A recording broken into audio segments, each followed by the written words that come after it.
Welcome to the History is Lit podcast, brought to you by the Children's Book Council. I'm Laura Peraza, and I always wanted to be an explorer, so diving into books and history is the closest I can get. I'm here joined by John. Hi, I'm John McCormick. I have a thirst for knowledge, and I'm so excited to have Laura educate me on some awesome things in literature history with this podcast, where we're finding the fun in history by trying to figure out what makes history lit. Okay, so today, I have for you the world's holidays. And I have to say this one was a bit tricky. I found so many interesting holidays and traditions from around the world. First, it was having to choose, because it's really hard to choose which ones make it in, because, we could just do 3 days of this, really. And if you will allow me, I'm going to nerd out for a second. I organized, I had to, once I chose what to bring to the podcast today, I had to organize them by commonalities, and it was just so fun to see the different traditions and finding out, for example, that Stonehenge is linked to Japan and that Guatemala is linked to India. And it's just beautiful to see how similar we truly are. We're humans. And if you need a little bit more proof, go to Joseph Campbell. That's all I gotta say. Okay, so enough of the nerding out, and let's get into the holidays. But before we do, we want to blanket apologize. There's going to be a lot of mispronunciations. We're going to try our best. So if we butchered your language, we are very sorry. Please tell us how to pronounce it. We tried to Google, and I called my mom. Yes, there's been some mom calling and grandma calling. Okay. So I'm going to start you off with the oldest celebration of that we believe and we have record of, as far as we researched, which is the winter solstice. So this goes back, anthropologists, archaeologists believe it goes back up to the Stone Age. And it's an ancient tradition that celebrates the shortest day of the year, right? And the most famous one, most people think of, is Stonehenge. And to this day, they recaptured the tradition, and nowadays you can buy tickets and just go and experience this sunrise, and it's filled with Druid and pagan traditions around the actual stone circle of Stonehenge, which is just amazing. And it's really, really interesting because no one really understands why Stonehenge was created fully, but the primary axis of Stonehenge is oriented to the setting sun, and it's set up for the winter solstice. So it's a very interesting thing for these people to go see with this wonder of the world. But going into a sort of druidic celebration, there's something called Alban Artan, which is based around the winter solstice, and it reveres the death of the old sun and the birth of the new sun. So that's how it uses the shortest day of the year as sort of this death and rebirth cycle, which is really cool. That is really cool. So just a hint ahead, we're going to talk a lot about rebirth and just regeneration in some of the traditions that we speak of today. So some of those are coming, but it's more common to associate winter solstice with Stonehenge. Did you know that it's not just there?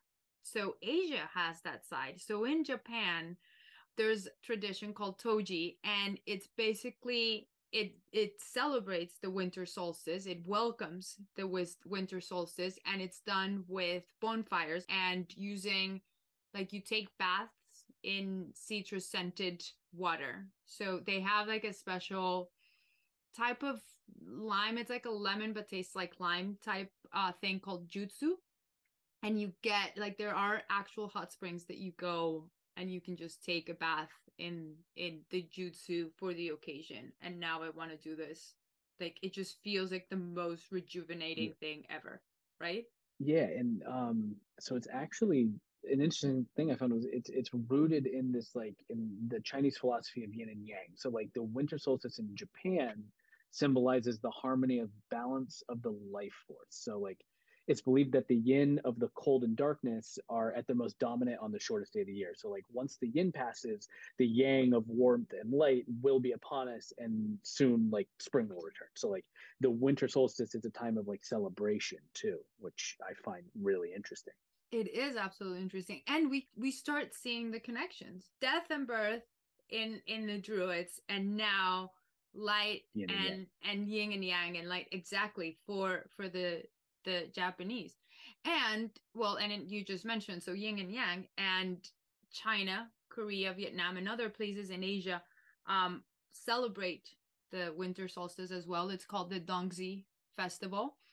And it basically means that it's a celebration that pays homage to their ancestors, and it has great food in it because it's sticky rice balls in sweet soup.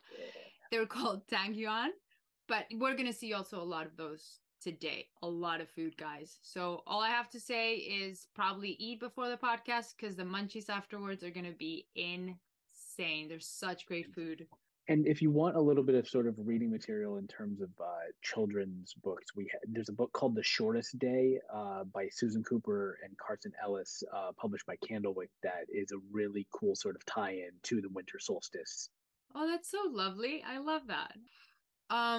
So anyway, so now we're going to start traveling around the world. I know we went from England to Japan to China, and now bring it back with if we think of homage to our ancestors, at least for Western culture, our ancestors are ancient Greece. Like we owe them democracy and everything. And one of their traditions, which is a lovely one, is in Greece for the December holidays, they decorate boats with strings of light, and they're beautiful. And there's two reasons for this.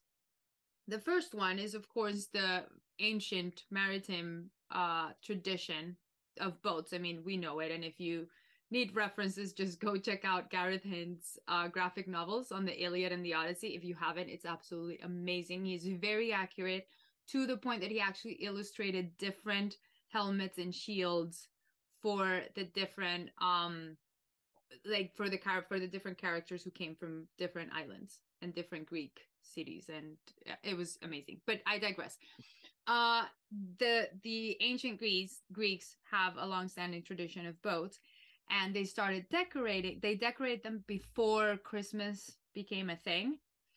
And I don't know if you know, but there's like mashup of holidays. Like in the ancient traditions, in order to bring something new, they kind of tried to tie it into something that they already had. So they already had the decoration of the trees. So when Saint Nicholas, like Santa Claus, came along, he's also considered the patron saint of sailors. So it was like a perfect mashup of like, okay, so we're doing this in December and we're decorating the boats. So the Saint Nicholas conversation too, and we'll get to it a little bit later, is a really interesting. That he's considered the patron saint of sailors, and also once we get into more a little bit different European culture, we'll see how fun and how much he gave to like sort of the history of the holiday. So I do have to say, my mother's from Greece, my grandmother's from Greece. So I have a lot of sort of more modern Greek traditions in the holidays that have sort of sprinkled into my family. But one of the cool things is, so I called my a Greek grandmother is called Yaya. Mm-hmm. So like I called my Yaya, and she told me that on Christmas Eve there's these little things called the Kalikonsori, which are little like hobgoblins that run amok in the houses, basically. So like they only enter people's homes after everyone's gone to sleep and the fireplace is no longer burning. So long ago, Greeks used to keep their fireplaces burning all throughout the holiday season to prevent the Kali Consori from entering their homes. But the way that Yaya explained it was that they would put their shoes on the fireplace, and the Kali Consori would like go run around their house and put like apples, oranges, and walnuts in their shoes.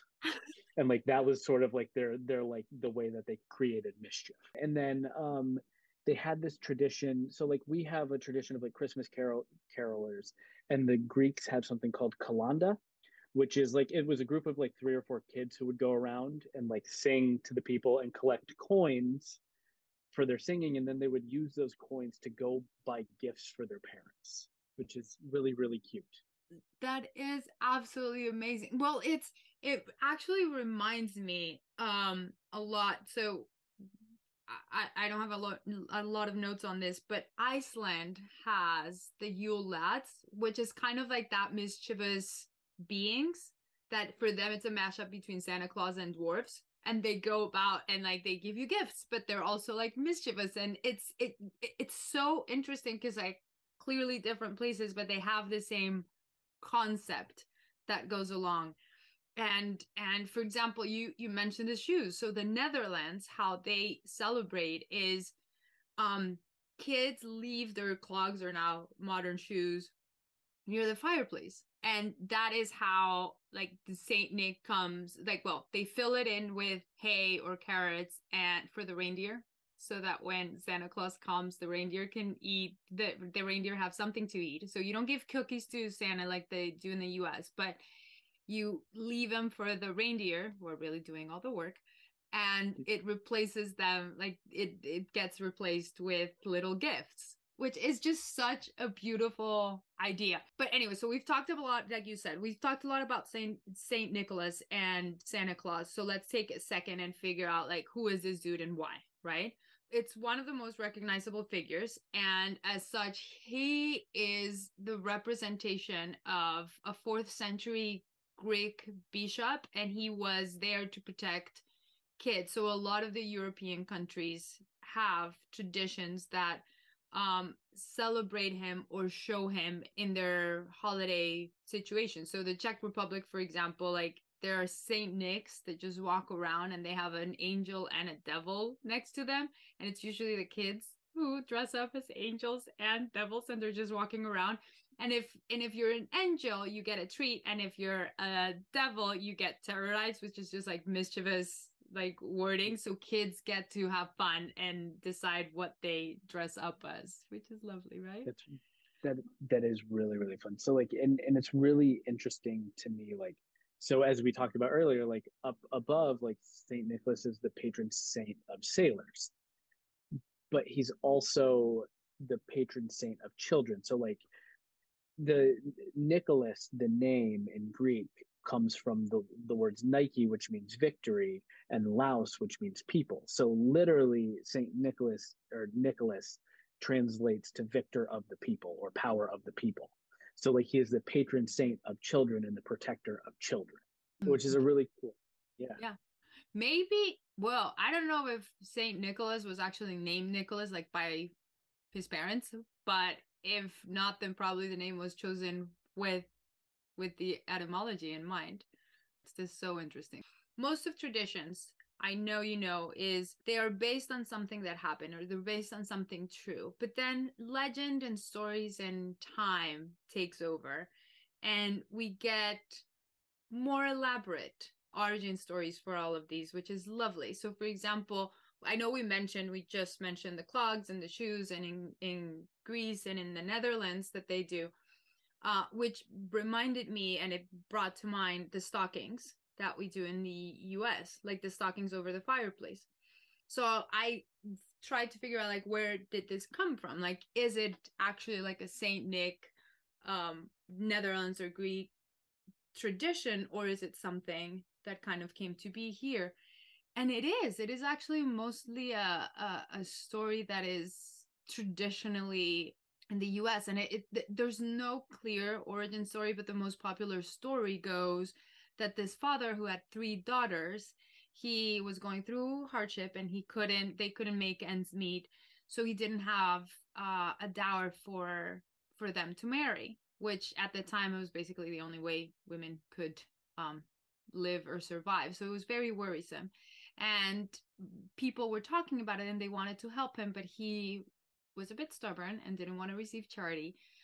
So Saint Nick, walking around the streets that night, heard this story, and he quietly wanted to help. So what he did was he went down the chimney, as we know, and found what actually was a tradition at the time. You would dry your clothes, your shoes or your stockings, if you had been outside and it's snowing or raining, you dry them out by the fireplace. So they had the just lady stockings on the chimney, and that's where he left some gold coins. And the next day they woke up and it was like, Saint Nick didn't take credit, but they finally had enough money for them to be able to marry, and things were merry and bright. And of course it's a far-fetched story, but it has a nice ending, and it's just so beautiful to see. Like, it's about truly thinking of someone else. And like, so the gifts is not like how much can I get, but like it can be gold, but it can also be an act that you do for someone else. Like, I think there's so much behind the concept of giving that has been tied into the Western Christmas story. I mean, for sure. And when we sort of get into like one of my favorite stories, which is the Grinch, which is also about like this character who it's meant to be all about the gifts, but it's really about the human connection of it all, right? Like, and who doesn't love? I mean, I grew up with Jim Carrey's The Grinch, and I watch it once, maybe twice a year. Oh, it's one of the Um, greats. Christine Baranski. Oh, so good. yeah, the girl from Gossip Girl Oh my played Cindy God. Lou Who. Yeah. Yeah. She was still a baby. There you go. So, and that's one of my favorite Christmas movies. Like, is Nightmare Before Christmas and Jingle All the Way. All these movies. So the one that I do watch every single Christmas is White Christmas. Like, I cannot get over Bing this movie. Crosby. Oh my gosh, it's so Yeah, good. And Rosemary Clooney, which is George Clooney's aunt, which I learned actually only recently because like I love her. really. And yeah, she didn't as far as, again, I'm not fully versed in all of her movies, she didn't act much that I know of, but for me, like, she's iconic because she's always been in that movie, and she's the romantic um foil for Bing Crosby. But yeah, so she's the aunt of George Clooney, which is fun. But anyways, it has one of the greatest and most iconic movies for Christmas, which is White Christmas. But for me, my favorite one is Let It Snow, when they're on the train, and it's And, so good. and there's really something about just like sitting down. It's a cold night, which I mean, we get like two of those in Florida a year. Yeah, But we're like, coming back to that because not all Christmases are winter wonders, and I know, I know that all of this is bringing up just the images of Santa Claus and the reindeer and like how they arrive and they go down a chimney. However, Santa Claus hasn't always ridden reindeers or had a sleigh driven by reindeer. There's an Scandinavian, a Nordic story that actually speaks of the Yule Goat. We've all heard of Yule balls and the Yule and like all that. Nope, now we have Yule Goat. And this is amazing because apparently Santa Claus in one of the legends rode a goat. And that's just fantastic to me. And you can find in Scandinavia a lot of goat ornaments on trees. However, the town of Gavle, Sweden, has one of the largest straw goat creations every year. And they've even made the Guinness Book of Records. So in the middle of their town square, they have this humongous straw structure in the figure of a goat, and it's meant to last from Advent to New Year's Day.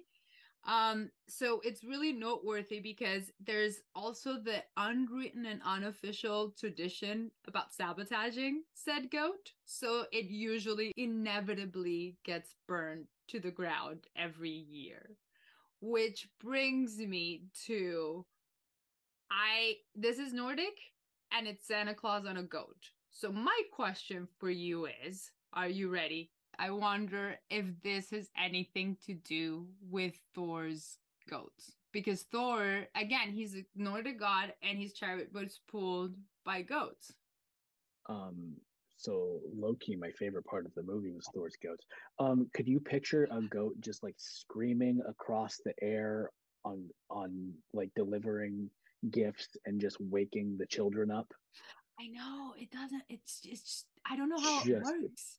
I would love that. Just I would love this that. goat creature jumping, screaming, I mean, or it's just the Santa, modern day Krampus. well, they, but yeah, but like Santa couldn't be low key if he had a goat, like a screaming goat for all of this. I mean, honestly, like, can you think? I mean, they just portrayed it like probably very accurately and annoyingly in Thor: Love and Thunder. Like Either they that or like this was the first iteration and then he fired the goats. he realized goats are no good. We have to go with reindeer. Like, the goats got laid off. They got relieved of their They duties. got recast in the Santa Yeah. Claus tradition. They just got recast. They're like, nope, we can't do this. Santa's Nope. kicking you out. Nope. The reindeers don't scream and kick the whole way. And another interesting thing, and like something you had mentioned earlier, sort of getting off the goats, which I will talk about goats all day. Like Yeah, I know, I coming up know. later on history is history of goats. So you talked about the Advent. Yes. So in the Advent was actually created. It originated in Germany, and do you know why I know this? No. My mom, Oh, of my course. mother. Yeah, you just talked. Yeah. Mm-hmm. So my mom was born in Greece, grew up and lived a lot in Germany. So a lot of her holiday traditions were German at heart. So when I called her to sort of go through holiday traditions, she told me that she remembers her grandparents setting up an Advent calendar when she was a kid, and she would open the wooden doors every day. And I thought it was super interesting, and like going over the history of it is really cool. So like it was first used by German Lutherans in the 19th and 20th centuries, and then many families began to mark the days leading up to Christmas by burning a candle or marking walls or doors with a line of chalk. And the traditions, of course, changed with like these like chocolate advent calendars and the like fill your own advent calendars. But like my mom actually like grew up with this in Germany, which is really cool to me. That is amazing. Yeah, and you grew up with it. Did you know, like, there's a lot of traditions that have this, but in Mexico, there is Las Posadas, which Posada is an inn, right? So it's basically 9 days. And again, we go back, these are like several cultures we found that have these. Um, in the case of Mexico, is representing the time where Jesus and Mary were like knocking on doors in all the inns, and they were denied stay. So what they do is they go out um every like pre-selected nights, right? And they go out, they start having like walking around, some party outside in the streets, and they already have a home that they know that's the one. And by the end of, not the end of the night, but like the middle of the night, then they go over there, and that's where that's where they celebrate that night's dinner. So it has tamales or just punch, and the party is kind of like filled with fun things, including a seven-pointed star piñata, which just to me, like, again, this is not my culture. I've never celebrated it, but it's lovely to see because it's like some of the things that we associate with Mexico, but like in a different setting. Like they just keep adapting. Like the Germans have adapted it, and it's very Advent, and the Mexicans just got from the old world, bringing it into like what they had as the natives, which is Oh, that's so cool. Yeah. yeah, it's pretty interesting. Uh, and like the 7 pointed star representing the seven deadly sins, like Mm-hmm. that's really cool. Yeah, yeah, it's pretty awesome. And so in Latin America, and this is actually most of the Spanish, just Hispanic culture in general, because it comes from Spain, but the French have it too. So it used to be way back when we didn't get gifts. Like this is pre my existence. I think maybe my mom or my grandma still had that. So we got gifts not on Christmas, but on January 6th. It's the Three Kings Day. So that's Dia de los Reyes. So on that day, the three wise men visited baby Jesus, and they brought him gifts. So actually it makes a lot more sense in like the Christian side of things. So the way is they have, oh my god, they have the most amazing pastries. It's on roscon, which is just like a special, it's delightful. And in France is le galette des rois. So it's um pastry that has with like hidden within it either a plastic figure or a little crown or like something, and whoever gets the slice with the prize, he gets to be the king that day and like just presides over the dinner and the pastry and everything, which is a lovely tradition to have. Of course, afterwards now Western culture has taken over and now gifts are on Christmas, but it used to come from that. Yeah. So like it's like the Greeks. So for Greek tradition on New Year's Day, there's it's like this sweetbread that's passed around on New Year's Day, and basically they put a coin inside of it, and you basically cut up the slices, and like whoever gets the coin in their slice has the luck for the year. Ooh, Yeah. I need that. I need the luck of the And year. every year there's these Greek butter cookies called kurabieres, and they're just like these powdered sugar butter cookies to die for. Yaya's recipe. I think every Yaya has her own recipe, but like Right. it's Yaya's special recipe, you know. Yeah, it's like the Italian nonas and the pasta, and like everyone has their own Yep. special version, and Yeah. you do, or the panettone. Oh my gosh, that's so And good. they're all amazing. Yes. I want to stay here for a second in like you've been telling us all about your own Greek and German heritage and how it has influenced your traditions. And we're seeing this today, but there are traditions that exist today that started as mashups of previous cultures and now they're just ingrained. So like we were mentioning, so for example, las posadas, like clearly that's not an American side of things. This is a Spaniard thing that came over. We spoke of Spain and France and like what they do with El Dia de los Reyes and like on January 6th. And I have one that mixes both of those, which I actually grew up with. So I just found out, like doing this research, I just found out that it is Ecuadorian. But so Ecuador and Colombia, both countries do it. And it's the burning of the Año Viejo. And Año Viejo is the old year. So what we do is it's basically a paper mache dummy. And these are huge. Like they can be like the size of a person and an entire family. This is usually done in the country. You can't, like in the cities is harder just logistically. But it's filled with little notes of all the troubles, pain, things that you kind of want to forget and want to leave in the older year before you start the new one afresh.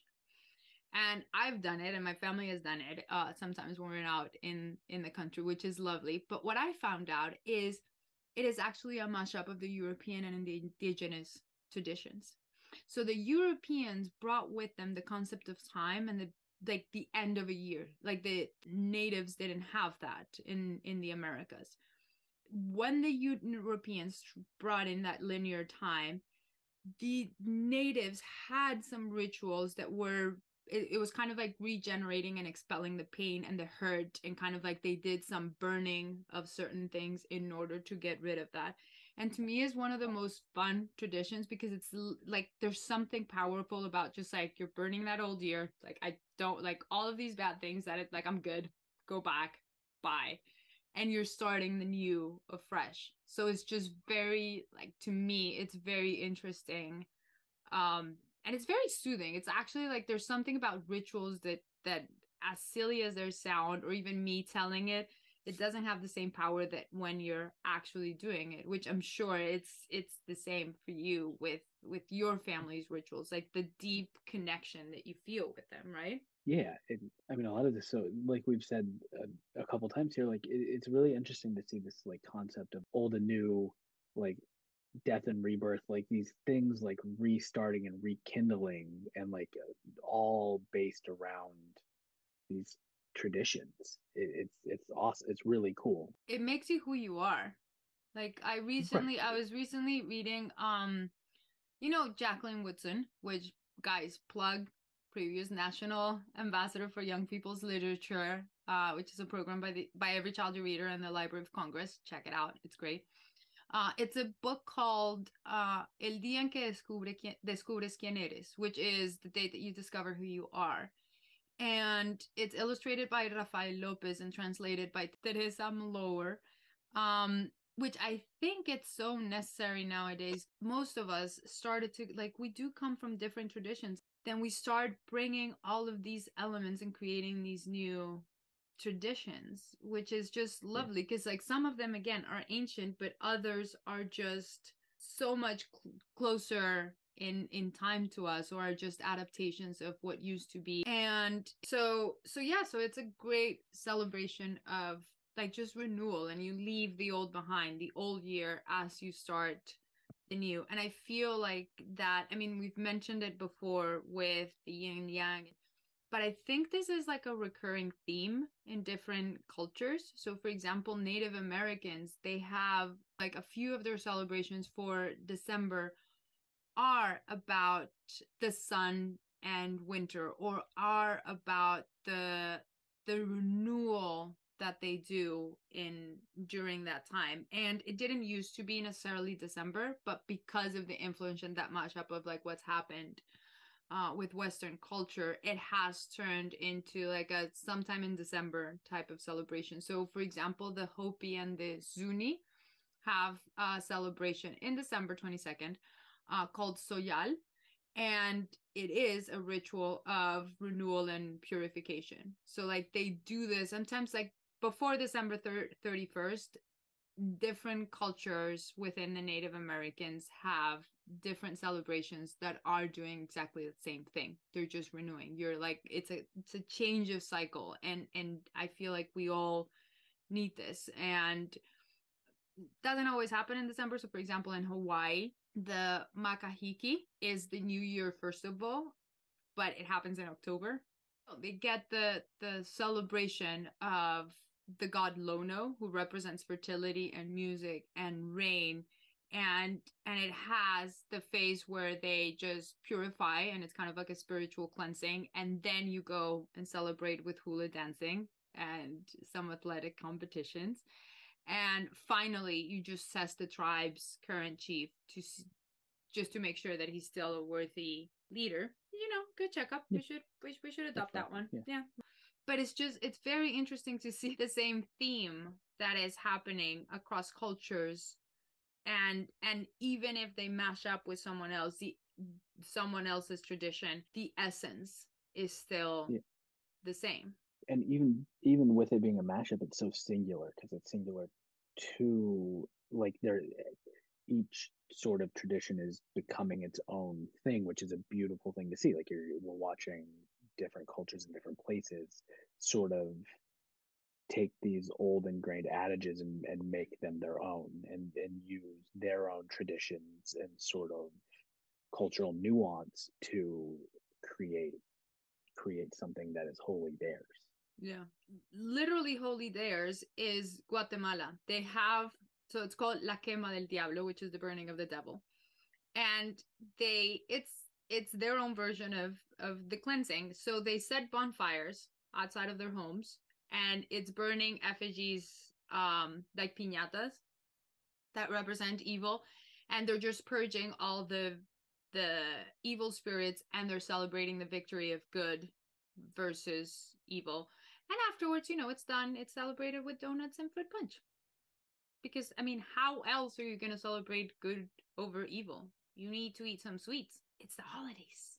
I love it. It's so beautiful. Like, you just go and, like, clean out the evil spirits, and then you have some donuts. This should be a new slogan. After a little bit of sour has to come the sweet. Exactly. They know what they're doing. Just got to follow suit. It's the circle. It's the full circle. Circle of life. It's a full circle. There you go. Yin and yang. Yes, exactly. It is the yin and yang. I love it. So DK has this amazing book called Celebrations Around the World, and it's just fascinating because it's all about the tradition. So it's like just a great way to see a few of the celebrations around the world.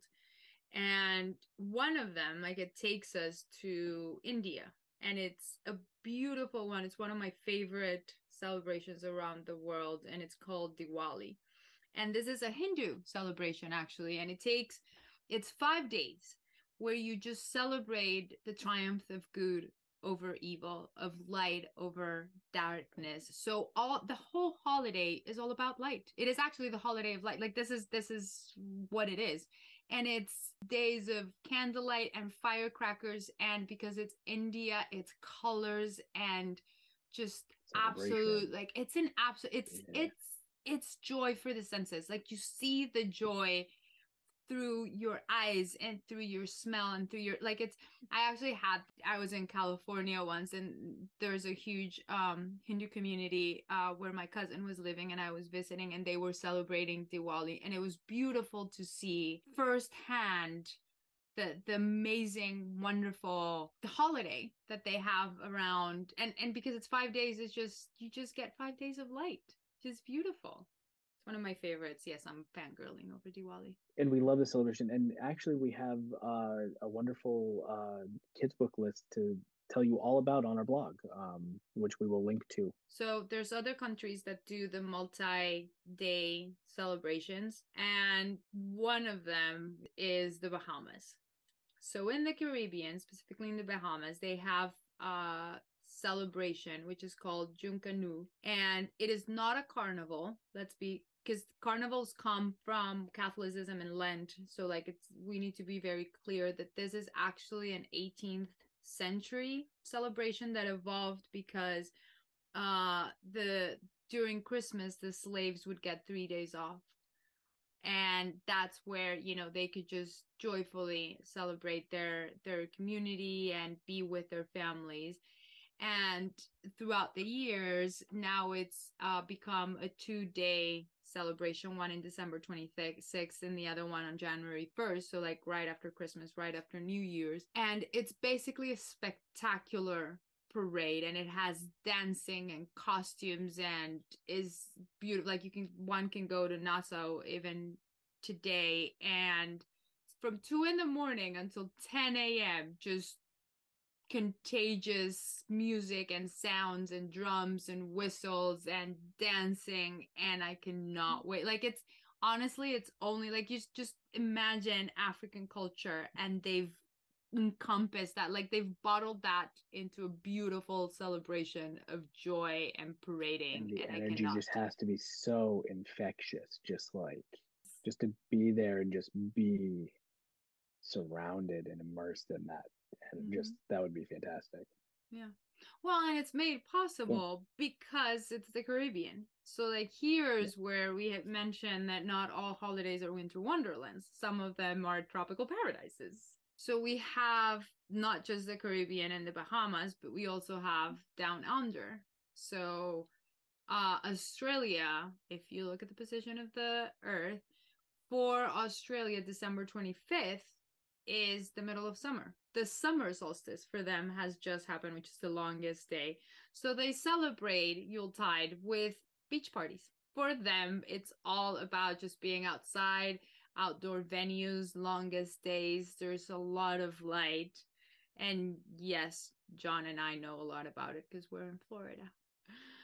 We've been talking about sunny days, a lot of food, pastries and sweets. I mean, I talked about yayas, curabieres, and now we're going to dive right into a jelly-filled tradition from Israel. But before we do that, for our budding chefs, please check out a book list on eating and cooking together for some wonderful recipe books and other food-related extravaganzas.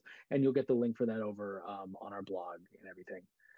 So Israel has this really cool sounding jelly filled donut topped with powdered sugar, and it's called the sufganiyot. And they're commonly enjoyed by the Sephardic Jews, which are the Spanish, Middle Eastern, sort of African origins, during Hanukkah, which is the 8-day festival of lights in December. It basically, like, the story is one night they lit an oil candle that was supposed to just last a night, and it was a miracle and lasted for 8 days. So Hanukkah itself commemorates the rededication of the second temple in Jerusalem, where, according to legend, the Jewish people had risen up against their Greek Syrian oppressors in the Maccabean revolt. Hanukkah means dedication in Hebrew, and it begins on the 25th of Kislev on the Hebrew calendar and usually falls in November or December, often called the Festival of Lights. The holiday is celebrated with the lighting of the menorah, traditional food, games, and gifts. And as we're talking about, one of the traditional desserts is the safganiyot. But and we're not exactly sure how or why the safganiyot became associated with the holiday, but one theory is that both the Moroccan and European Jews enjoyed variations of the donuts before they became popular. And it's likely that the fried component really, I mean, is what sold it. And I mean, what's not to like about a jelly filled fried goodness, you know? I mean, so here's the thing is like with all these sweets and food that we've been talking about, like I have this idea. So it's for a swipe app for just tasty holiday treats. Except Ooh. you can't swipe left at all. You can only swipe right and put it into your cart, and then it gets like dropped off at your front door. Yes, I'm in. Mm-hmm. Clearly, this is now a secret. No one can know. No, We're gonna yeah, become rich with this. Can we add? Because I found out recently about a couple of sweets that they have in the Philippines for the holidays, and one is named Puto Bumbong, and the other one is Bibingka, and they're rice cakes. So one is like purple sticky rice cake, and the other one is a coconut milk flavored rice cake. like add it to the list. Perfect. Put it all on. Perfect. Well, and they eat this. This is part of their Christmas tradition as well, because of course, I mean, what is Christmas if not waking up 9 days before Christmas at the crack of dawn and you go to a mass before the sunrise? But it's actually funner than it sounds because you're not alone, so everyone's doing it, and the vendors come out and they have all these sweets, which I would totally get up just for the sweets, and there's bands and there's music and lanterns and lights, all of it you get to experience on your way to these services, which is pretty cool, right? Yeah, yeah. It sounds awesome. I mean, I'm booking my flight to the Philippines now. And with these pre-done things, we have other traditions around the world. So in Uganda, they also wake up at the crack of dawn to celebrate Christmas, which they called sekukulu, which is basically a huge dinner. Like they don't do gifts for them; gifts is not a thing. But what they do is a humongous family dinner that they have to start preparing for at 4 a.m. so that they know that their meal and everything will be ready before the church service, because right after is where the meal takes place. And in Ugandan culture, they don't usually eat meat, but for this dinner is the one that they do end up eating meat, and they complement it with plantain and other type of food. Like this is making me so hungry.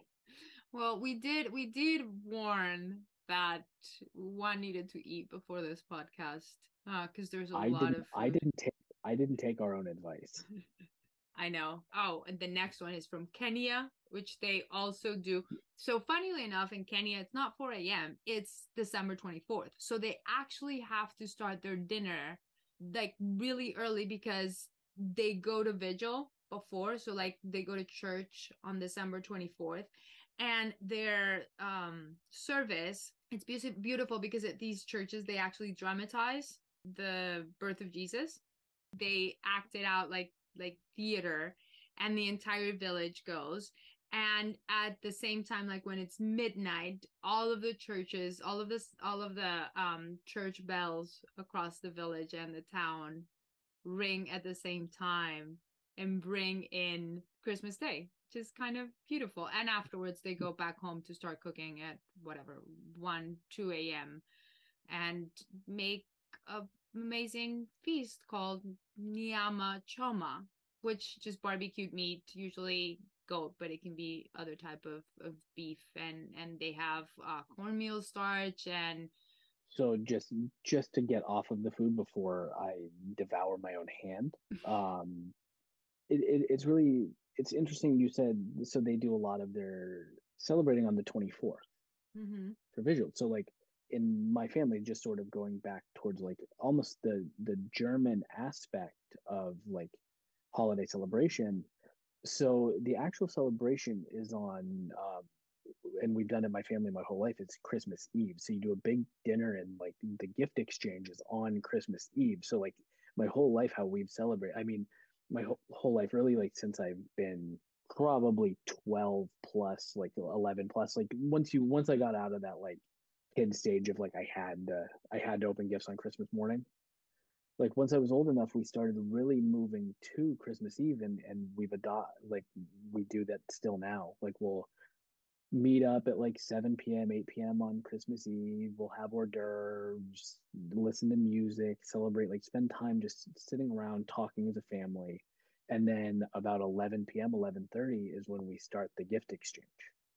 Oh yeah, we do it exactly the same. So for Latin America, we our celebration is the eve. It's always the vigil. So like it's always a Christmas Eve dinner and we open gifts at midnight. So technically we do open them on the 25th, but it's not like you go to like in the US that you go to bed early and open them early. Nope. It's the one day a year that kids get to stay up late with the grown-ups and it Yep. was great. Like for us the Yeah. celebrate like Christmas Day is like you're kind of already dead from an almost all nighter. Eve of, yep. And you just have some leftovers or like some family late lunch that you might go to a restaurant or something. But for us, the real celebration is also on the eve. Yeah. Which is cool. It's been a really that's always been a really fun like tradition that we've had. Well, it's meals. I mean, it's the importance of just sitting around the table and like what food means and being with family. So speaking of that, that brings us to another food related holiday. And yes, we're about to eat our own hands. In Muslim tradition, most of us recognize the holiday of Ramadan. It's one of their most famous holidays, but a little bit less known is called Eid al-Fitr, and it is a holiday feast that celebrates the end of Ramadan. And what it is, it's a large dinner that they can have. Like it's with friends, family, and the culmination of all the fasting that they have done throughout the month. And it's just about sharing the blessings you have. So the gift is about food. Like we fasted all of this and I'm grateful and privileged that I can have food again, and now I'm going to celebrate it and give food to the others, which I think it's absolutely beautiful. And I I can only imagine the joy that comes from that after you've had that period of both physical and spiritual reflection and fasting. It's kind of pretty awesome, right? It's a great reward. Yeah, it's really cool. Yeah, it's very rewarding. It's very personal. It's both personal and sort of communal. Mm-hmm. Like to be in this to get thing together and be able to celebrate together as a community. Like, Well, I think that's the whole part. It's like we use food or gifts, or but it's the excuse. There's something that connects us, and it's just an excuse to be with another person that you really care about, or that is your neighbor, or that you right, just want to share the joy. How do you share that right, joy? Food is like a right. very usual and easy way to connect. And this reminds me of a more recent holiday about community. So in the 1960s, Dr. Karenga, who was a professor of Black Studies in California State University, came up as a response to some riots. He came up with a holiday that would unite and celebrate the African American community in the US. And this is called Kwanzaa. And I knew little about it, but now like I've again researched is what I do. And what he did was he started researching harvest celebrations, right? And he combined aspects of different cultures, for example, the Ashanti or the Zulu, and started to form a week-long holiday, right? And this is from December 26th to January 1st. Again, it's the year, it's the concept of the year. And the name comes from a phrase called that says Matunda ya Kwanzaa, which in Swahili means first fruits. So it is a harvest type of festival. And what it is, it's 7 days that the family gathers. And in this gathering, a child lights a candle for each day in the kinara, which is their candle holder. And they discuss their 7 principles of African culture, values, and community that they have written, and they go through them one for every night, and they celebrate using song and dance, and there's drums and storytelling, and of course the meal. But it is all about sharing, like highlighting that culture, which I think it's super empowering, because this professor decided, we're missing this, we need this union. I'm going to bring up something from the past and recreate it and make it accessible and important and modern for the people of this community who have a need and a desire to get in touch with their roots and where they come from. And again, because of history and slavery and how they came to the Americas, it was denied. So they just recreated and brought actively this lovely new holiday based on tradition, which I think it's laudable, and I think it's empowering. We're just like, you don't find it, go out, make it, find that way that you can connect to your own community, you know. And then we highly recommend checking out the work of Dr. Raymond Codrington and the Weeksville Heritage Center. He's one of our Get Caught reading posters, and well worth a look for those interested in African American heritage. Okay, so with Kwanzaa, we're gonna start closing, and I'm gonna bring it from one of the most recent holidays that we found in our research, and we've been talking about here. And I'm going to bring a little bit full circle to one of the most ancient ones that we still have from Africa. And it's one that is very close to my heart, because I am an amateur Egyptologist, and this was one of the best stories I got when I was a kid and learning about it. So we have the Abu Simbel Sun Festival. So what happens? Ramses II, who was one of the greatest emperors in ancient Egypt, he built a temple to himself and to his wife, and he did something magical. So 2 days a year, in October and in February, the light would come in through the temple in order to illuminate 2 of the statues, himself and his queen Nefertari, while leaving the god Ptah in darkness, because he's the god of the underworld. So the math that the ancient Egyptians did was so advanced that he could position the temple, which is huge. I've been there. It is absolutely monstrous. He put he placed it at the right angle, so that in the 2 days, so it was the 21st of February and the 21st of October, the light would come in and would illuminate just the 2 statues for that day. The most amazing thing is that in the 1960s, the Egyptian government, due to, again, the water we all know Egypt only has in the Nile, and they depend on this, they had to build a dam in Lake Nasser. And in order to build this dam, Abu Simbel was going to be underwater. So one, to my mind, is one of the greatest international cooperation development projects ever done.